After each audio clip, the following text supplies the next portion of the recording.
And yeah, for those who choose to believe in God, for those who choose to put that in their life and make that a key part of their life, you're much better for it.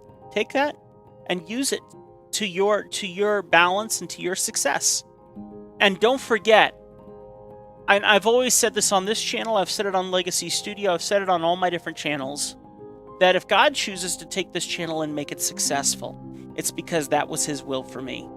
And that is also a mathematical fact. So if you are a believer in Christ, make sure that you make that a major part of what you do, and make sure to give credit where credit is due.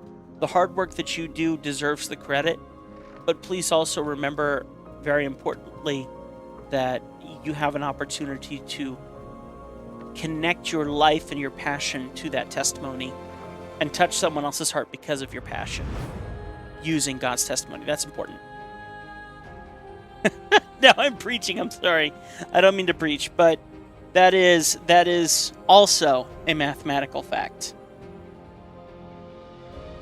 Success is only given to those who work for it, and success is only given to those who know where it comes from and knows what sacrifices are made in their own lives and made in the sacrifices of people around them. That's a simple fact. That's the only way that you will find success, knowing where it comes from and knowing where to put credit where credit is due. You deserve some of it, but not all of it. Maybe you have heard this in the past. It's who you know. It's who you know.